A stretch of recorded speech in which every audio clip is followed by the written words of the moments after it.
Hey, Shiori. I'm so Hi. happy to be here with you on this Monday in July to celebrate the release of your beautiful book, Black Box. Thank you so much for having these little post-its. I Yeah. wonder what they are. Oh my gosh, so many post-its and like highlights. There's a lot of yellow in there. I want to start by asking you, it's so important that you wrote this book mainly because both of our stories were covered in the media, but when Mhm. the media covers an assault, they treat it like it's one big event, like it's Yep. this moment. And when you actually listen to survivors tell their story, you realize that the story of assault is actually more like one very long road, and there are Okay. so many people along this road who Mhm. have the power to uplift or further destruct your story. Mhm. Um, and everyone's a part of it. Booksellers are a part of it, officers, nurses, teachers, we're all a part of this unfolding story for all survivors. And along this road, I know that you and I had to repeat our stories relentlessly, Yep. and I know that for me in the beginning, it took about a year to even say things out loud. And then I could say things out loud, but I cried. And then I could say it, but cried less. And now I can say it and it's almost whatever. um, but I still cry when I talk about other survivors. I cry when I talk about loneliness. That's something that's still very close, feels like relevant to me. Mhm. And so my question to you is, in the past few years, like how has it changed? How has the feeling changed when you tell your story? Like how has the emotional core shifted? Are there things that have gotten easier to say, things that have gotten harder? I'm just curious how it feels different in all of these retellings. Yeah, that's something I question myself as well. Sometimes I feel like what you said, I think I'm managing better. Mhm. Some days completely not. Um, and I guess my case, um, I've been stuck in Japan for past year. It's been a year and a half, and I've been daily basis, receiving threats and online, negative comments and so on. And it's, so I stopped not able to open my mailbox, checking any social media. So as a journalist, it's been quite difficult. And but all these words are mostly in Japanese. So for me, when I'm outside Japan or when I'm, away from this cultural social norm, I can live better. Mhm. And so this year has been very challenged that I'm in this society where it's still hard to talk about sexual violence and there is still norm about, around rape. And as we both know, we are who we are and nothing has changed. But how people see me has changed maybe for some people. And so recently I figure out I somehow have to make a distance. So I found an amazing place to go. There it's island called Izu Oshima.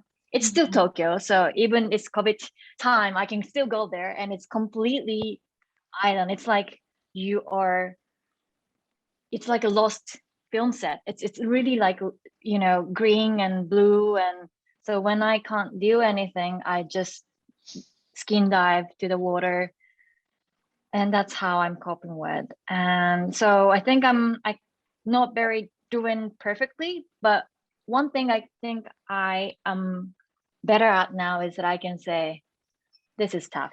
I can't do it anymore. So can you help me? Mm. Can you come to my place or can I come over? Because I don't want to, stay lonely alone. Can I have a glass of wine with you? So I can say that. Before, I don't think I didn't want to make my friends, the people around me, remember what happened and why I needed it. But I guess now I can just say, as this is what I need. This is the help I need. So that's a step. for Yeah, it, I think. you can articulate Yeah. what you need more or maybe Mm-hmm. what you want. Yeah, that's Mm-hmm. true for me too. And I think relationship to place often gets overlooked as one of the losses. And I do think it's Mm-hmm. interesting that you were and are so worldly. Like, I know you wanted to study Arabic and go to Syria. Like, you were always so fixated on expanding your world. And so the irony of your assault happening in Japan was so painful because it's home and it's where you're supposed to be safe. And I felt the Mm-hmm. same. The fact that my assault happened in the hometown where I grew up, it was like the last place that I expected. And I continue to Mm-hmm. grapple with my relationship to my hometown, the way Mm-hmm. my childhood memories there are sort of buried underneath the newer Mm-hmm. memories that I don't really like. And, but it is a constant reckoning. Um, Yeah.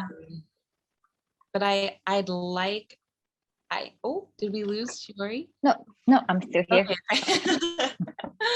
um, I do sort of resent that there's areas of avoidance, like places Mm-hmm. where I feel like I can't go, or places that have control over me. Like, slowly, I want to be strong enough to like conquer the territories that still have power over me. Do you know what I mean? Do you Mm-hmm. feel like you um will slowly be able to reclaim those areas in Japan? Like, do you still have hope that you can do that, or do you seek other places of refuge? I think I'm, that's something that I'm questioning myself. I mean, I guess part of me, I love to challenge, so I always try to push myself, and I regret it when my body is saying no, and I don't listen to that. But I guess it's good to have both.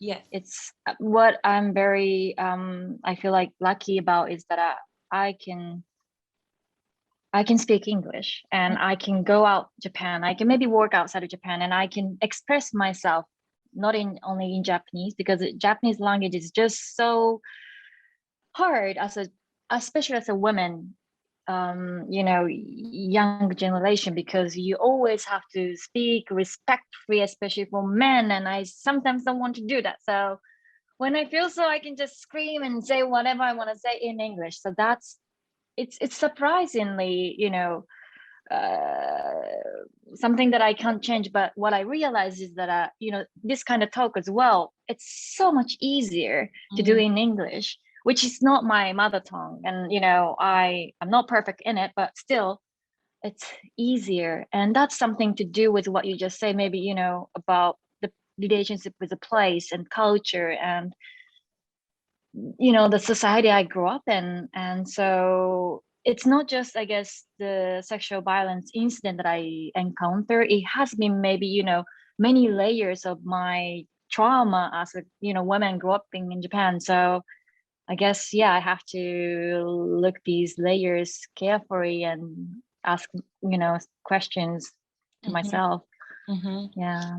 Yeah, and for our audience who doesn't know, when Shiori was in middle school, I believe you wanted to go to boarding school in Yeah. England, and it was too expensive. So you applied for a program, and that program placed you in Kansas.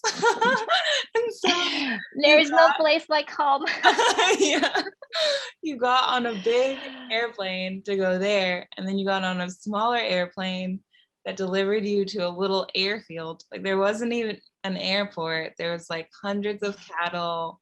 You said that your impression of American schools was from the OC in Laguna Beach, which was also really funny, and that your classmates thought Japan was in China. um, but that says so much to me about you, because it's not like your Mm, parents were saying, go, you need to go learn English and study. Like, you took the initiative when you were only like 13 to go empower yourself with a new language, be somewhere you'd never been, with a few phone calls back home. But your sense of independence and your like craving for expansion was so strong at such a young age. Have you have you just felt that since like your very first memories, wanting to see what else is out there? Wow, Chanel, you're good at like censoring me, because that's what exactly I said. I guess I had these layers as a kid as well. The maybe yeah, I remember I wasn't really. I always felt that I didn't fit into the school, and Japanese school system especially teach you to be same as everyone, to not stick out, to not say anything that people don't want to hear.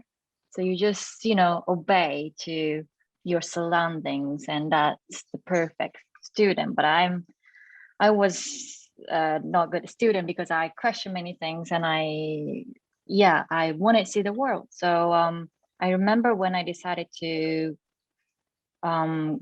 go somewhere to study, I wanted to try out putting myself where no one, where I don't know, where I don't know no one, and see if I can survive. And if I can survive, I can live outside of Japan. I think that was one of the biggest challenge that I want to try in our stage. And that happened because once I got sick, and I stayed in hospital, and I lived with kids who stayed in the hospital for years, and went school, when little school where they had little school in hospital. And I learned how precious it is just to breathe, and just to be yourself, and just be there. And then the idea of what I've been being told about be same as everyone, just the idea, I think that in a good way broken down. So I think that was the turning point for me, thinking if I have my life, I can do anything. So, but I didn't really expect that would be in middle of nowhere. The house I lived in, they had 300 kettles, and from the entrance where the school bus dropped me to the house, it took like 10-15 minutes. Wow, you were So walking like with a little backpack to your new home. So I remember the first weekend they took me to rodeo, and yeah, like everything I learned about America was different. So, from what I learned from Laguna Beach and OC. So that was such an amazing, interesting experience. yeah. Yeah, well, I think so much of your resilience just comes from you're like trusting in the unknown. Like you couldn't have imagined a place like Kansas, but you know that there's more world out there for you to discover. And I think that's really important for survivors because so often you are in these situations where you feel so stuck. Like there are Mhm. literally no ways forward for you. And even Mhm. if you free yourself from the system, then in society, you will still likely be labeled as a victim or you'll be tied to your case. Like it's a very terrifying experience. You feel really trapped, but even now it sounds like you are trapped in Tokyo in the pandemic and you still find an island to go to. It's like you always are finding a way. I want to talk about coming forward because it's a decision you have to consciously made. You made it in Mhm. 2017, right? So you had Mhm. been anonymous for 2 years. Um, I know that you had experienced opposition from your family. And for me too, when I surveyed people in my circle, I mostly got no's, like don't do it, rather than yeses, Mhm. just because it makes sense. Like it's the safer option. Yeah. But I want to ask you how, yeah, how it's been. Like we're so young still. Mhm. We're still really early in our careers. Do you feel like the label still strongly surrounds you? Do you feel like you can mentally separate it? How has it been for you in public life? Yeah, I mean, I guess we both knew because of what people said around us, what's going to happen, what can happen, and what kind of label that I will receive. And in some way that was true, right? Yeah. Like there is so many unwanted label that I received. And but I was so confident of what I love to do. And I knew if I'm just keep doing what I love to do, which is storytelling, um, I can do, I can just, yeah, level myself with what I want to call myself. And um, so I believed in myself to Mm-hmm. be who I am. But still, there are many labels, and sometimes, I mean, most of the time I can't control it, you know, it's Right. out there. But I just have to live as who I am and keep going. Totally. And so, you know, I don't feel like um it is tough work to just, you know, um destroy all these labels, but just focusing on asking myself who I am, and you know who I want to be.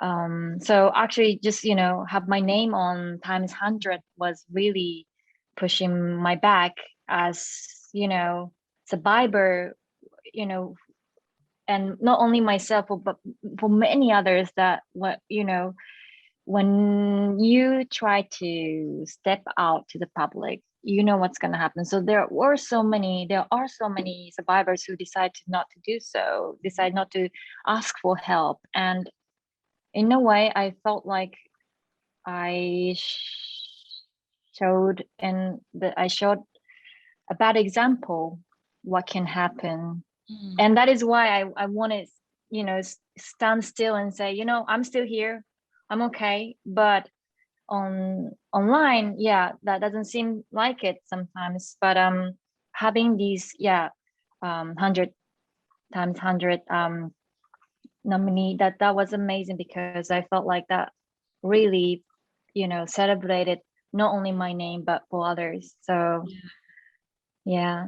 By the way, I'm so big fan of your book and your title, and I want to say that in the beginning, but I received your book from really good friend of mine who's from China. Mm. We had a reunion back in 2019, I think, in, yeah, autumn in San Francisco, and she gave me your book. and yeah, since then I kept thinking about you, and I just loved how you put it together as kintsugi, you know, with Mhm. this broken um can you describe, maybe you're better describing why you choose the cover and design. Yeah, well, I think it takes a long time to let go of who you used to be. I think for a long time you like swim against the current is already taking you away from who you were. And I fought it for a really long time. And I was really determined to get everything back in order, as it once was. And it took a long time to accept that it was gone. And like you said, we're still here. We're very much like, we look pretty similar.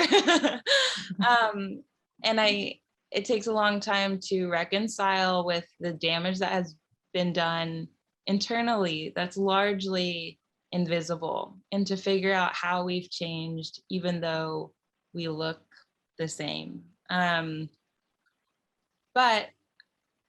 I have made peace with this new person that I am, and I do feel very whole, even though there are parts that are still really soft, right? Like, I think I've seen you do interviews. I've done interviews where like we're very good at being composed, but there are still certain things that can set me off, and I really lose all composure. And that's kind of scary to still have, but it Mhm. doesn't make me less of a person. It doesn't keep me from functioning in the world and showing up on camera. I'm still going to do all of these things. I'm just aware these other soft spots that I have. But what does it mean to you? I think, you know, I went exactly same path, trying to be back who I was, Yeah. and to, but you know, like you said, it's not just because what happened, but you know, as a, you know, knowing who I am in the present, I can't never go back who I was, but I was so scared to Mm-hmm. accept the fact. And in my book, I think I wrote in a way, my friend told me I'm not bouncing as before. So I'm like, I'm duct taped, and you know, I'm still here, and I'm maybe not very bouncing enough, but I'm very still, and you know, I'm here. But I loved how you put it with kintsugi, you Mm-hmm. know, broken dish, but if you put gold in it, it became amazing, new, beautiful plate. And Mm-hmm. that's a beautiful way to put it. I wish I wrote that in my book. Yeah. You should have it. It's a masterpiece. Like, you know, yeah, that's much better than your duct taped bowl, right? But but like, I like this, you know, through this hardship, I've learned so many things. I've been able to meet so many amazing people like you, and shared my deepest, most personal part of my memory Mm-hmm. around the world, and that's just amazing. And so I have no regret of action that I've been taking afterwards. And yeah, today, because of this event, I feel much more Yeah. um I yeah. think it's a really high cost to accumulate this knowledge, but it's also a Mm-hmm. very high gain. So the life I live now is very unusual, but wonderful in ways that I couldn't have expected. But obviously, the cost is extremely high. I want to ask you about um, what you are drawn toward. So the assault and all the work you do around activism there is like what you are pulled toward, because you don't have that much choice. So it pulls you. Mm-hmm. And I want to ask, Mm-hmm. what draws you? Like, where do you actively go to for joy? And I thought of writing the book. I talk about it with my friend as like a universe assignment. Like the universe gave me this assignment and I will do it because it is my duty. But what are assignments that you would want to do on your own, independent of what the universe is demanding of you? Wow, just like having the border what universe want me to do and what I want to do, it's hard to um divide, but I enjoy so much of what I do as work, you know, meeting new people, talking to them, knowing how they live, what they're thinking, share the meal together, drinking together. So I love just, yeah, doing that on the location, on the ground level, but I hate all the editing and, you know, all the other post production work. So I'm happy that I have an amazing team, but I just, I guess, want to just keep filming, keep writing of what amazing people that I encountered, the, you know, environment that I encountered, and yeah, so on. So like you made me remember, yeah, I was a girl who decided to go to middle of nowhere, Kansas, and that hasn't changed, I guess. So yeah, I wish I keep doing that, going to new places, meet new Yeah. people. Yeah. Yeah, there are so many stories that I love in the book about your like stubbornness and determination. Like throwing a tantrum because you wanted to buy a dolphin pool floaty. And I think you said you were the lost child who was always summoned over the loudspeaker. Like you were the one always wandering around. And I think although it was painful reading the beginning and knowing, oh, we're about to descend into this other story that's going to dominate your narrative for a while, it did. I was like, well, it's the tantrum girl going into this. So I have faith that she's coming out. And I am really happy to see those qualities, still retained. I want to ask you, because you studied journalism in college, when you were, I think a lot about how assault it's so peculiar because it's one of the only traumas where we are not allowed any time to be human. We're not allowed time to grieve. Like as soon as you're assaulted, a clock starts and you have 24 hours to go collect your evidence. This is not true in like other realms. Like if somebody died, you would never say you have 24 hours to have a funeral, otherwise you can't have one at all. There's no window for grieving, for being disoriented, any of the qualities that are just being human. And so I'm wondering, because you have to go from like victim to investigator so quickly, you have to become your own detective, you have to collect your own evidence and learn how to do that. You have to learn what questions to ask and how to record them.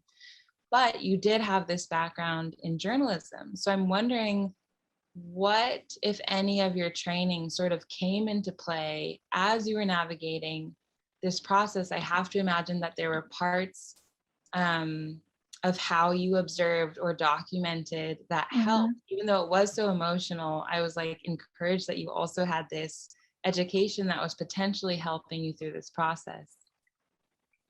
Yeah, I think just, looking back, I mean, still today, talking about my experience as survivor is hard. And just, playing the role of journalist or investigator, it helped me because I felt like if I'm covering someone else's story, it's easier, so I don't have to feel the emotion. So I guess in a way that was my survival mechanism, not just, because I had knowledge to do so automatically, but also I guess my stubbornness of asking question kicked in. And because I was too naive, I thought, if I'm living in Japan, I thought if I go to police, they will just help me. No reason. It wasn't like that. I didn't know the rape law that had existed in back then was 110 years old. So I felt like us Japanese citizens as well, I was ignorant about the society and the legal system I was living in. So that really made me want to question more, and that helped me to just keep going. So yeah, but I feel like today still, because of the legal system we had, in our rape law, there's no line about consent. The victim has to show how much you've been threatened, how much you've been violated, otherwise you can't prove the rape. And it's still hard to just really go forward with your case. And what I realized after reading your book is that I haven't yet been able to, of course, because in Japan, but point out a man, this guy, say, you did this to me, you did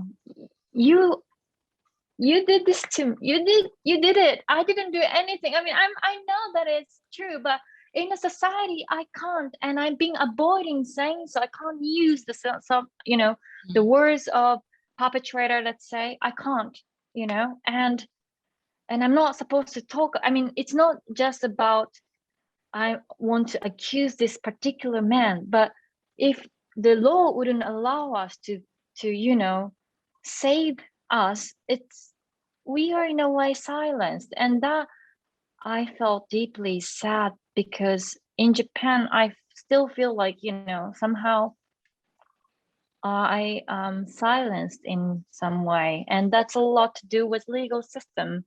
And so yeah, we have so many other parts that we need to update. But to do so, talking like this, just keep raising our voices is important. So we have to do so, but it's taking time. Totally. Yeah. I'm going to shift over to a question from the audience, if that's all right, from Lou Yeah. Han. Lou says, Lou works in a male-dominated industry that is primarily white and experiences many slights every day, and they feel like a lot of cuts, microaggressions. Lou says, when I read your words, I am infuriated and outraged and also emboldened and encouraged. Do you have thoughts on how we can harness that energy and respond to something that is impactful but also sustainable on a daily basis? From that, I extract mostly, how do you deal with rage because to constantly experience injustices on a daily level or on a large scale level is so frustrating. And I know that I'm always boiling on some level, but how do you channel and deal with your rage?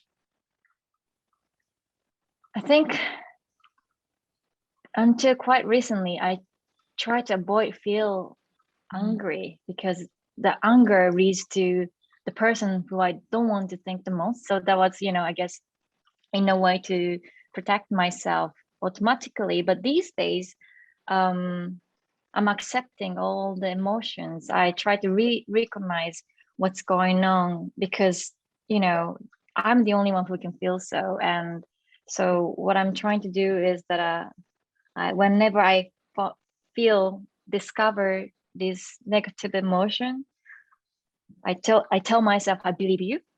I'm believing myself. This is what happened. Even the small thing, and I won't let go. It's good to be rage. It's good to be, you feel angry, because that's how you're feeling. So I'm now trying not to ignore much. I just accept it and listen to myself. Sometimes, like what others says, when I went to India, I had this yoga guru, and he said, just whatever it comes from, right? Just don't take it, swipe it left, So I'm trying to not really think it in my head. So whenever something comes, I will just pass it through because there are so many energy that we don't want to take in our daily life, and we don't have much time as well. So yeah, I tried not to, but I think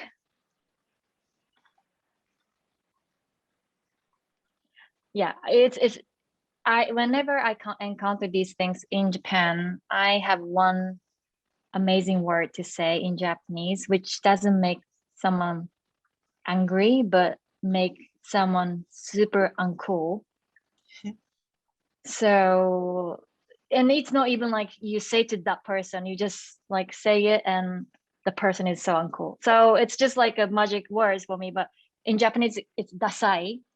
Meaning you're so uncool. You're so uncool. So I say it, and yeah. That's nice. That's a nice little relief word. Yeah. Release some of that pressure that's built up. Exactly. Like that. And then Ariana asks, what do you do for comfort? Cat and wine. Yeah, cat and wine and friends and are the most comforting elements. And if I can't handle everything, I go to the ocean and I dive. I love diving, skin diving, just feel the water. And sometimes just floating on the water. It's very therapeutic. It's a therapeutic. And so I love being in the water. And sometimes if I'm too hungry and I'm in the city, I just run. Oh, yeah. I know. I was so good at exercising when I was mad. It was like you get good score, right? Time. Little fire coming out of my bum, just running. Yeah. No, but every day I'm trying to find out what's the best way is. But my friend told me like I should have always little literal saying, making herb tea, or whenever I feel like I can have certain thing that it's easy to do, and then I can just switch my emotion, so on. well, making herbal tea doesn't really help me, so I have to always do some bigger exercise, but I'm sure you can find ways to cope with. And I want to know if you have anything. Do you have any Any way comfort? to, yeah. Um, well, if you go on a roller coaster, you can scream and then and no one like so loud and no one looks at you funny. So I'll scream, but it's like all of my everything coming out and people just think, oh, she's just going like because of That's the ride. amazing. I haven't get on the jet coaster for ages. I should do Yeah. that. Yeah. Well, if you ever want Ah, to thank go to you. amusement That's park, amazing. process. Yeah. Okay, I will do it this weekend. Yeah. Okay. Last question and then we'll wrap up. This is from Kristen. How do both Chanel and Shiori understand the intersection of their Asian identities with writing about their trauma and sexual assault? Can you break down the It's a sentence? big Because I don't question. know if I got it. I mean, for me, Asian identity, Oh, what Asian I lady. think Okay. it means or how I Mm-hmm. feel like it's projected, again, always comes back to being docile, Mm-hmm. or soft spoken and Mm-hmm.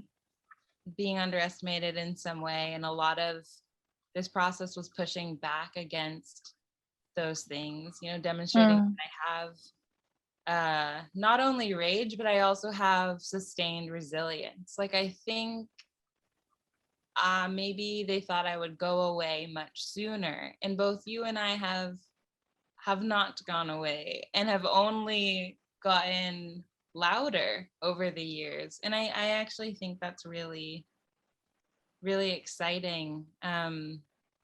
That it's gotten harder, but every year it seems like we've gotten stronger and sort of figured out how to do this a little bit more and then shared that knowledge and kept expanding. Yeah. Mm. So sorry. So the question is, can you repeat again? Yes. How do you understand the intersection of your Asian identity with writing about trauma and sexual assault? In intersection. What does it? What does that So, mean? like your experience of sexual assault through the lens of being an Asian Mm. American woman. Mm. Well, as Japanese women, Oh, no, no. Yes. Japanese. wait, what? Sorry, I said Asian That's American. okay. I grew up and I felt like I was embedded with sexism and daily life assault. Like when I was in high school, getting sexual assault on the train was an everyday thing. No one helped us. And so I let it go every day because if I stopped it, I won't be able to make it time in going to school and so on. And but then I guess when I decided to step out, I realized that if I keep doing so, accepting this, assault, it would be my life, entire my life. And it was scary to imagine that has to be something for my, the next generation, maybe for my future kids or, my sister who I love. And so that's why I think even yes, I'm a Japanese and Japanese society, I feel like they always want a kawaii idea that you walk behind men two steps behind and don't talk much and so on and not sticking out. But if we accept that, then that's not the life I want to have. So I think I decided to speak out. And people tell me when I'm speaking in Japanese, I'm more softer Ooh, interesting. and I'm more nice. And when I'm speaking in English, I'm more aggressive. So that's interesting, I think. Which still saying that I still haven't found maybe my voice clearly in Japanese. For instance, in Japanese, there is a saying called "iyayo iyayo mo suki no uchi." No, no means yes.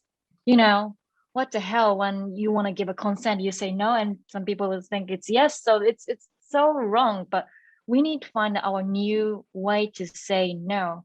So there are so many, updates that we have to do in our communication wise and language wise, I think, within in Japanese culture.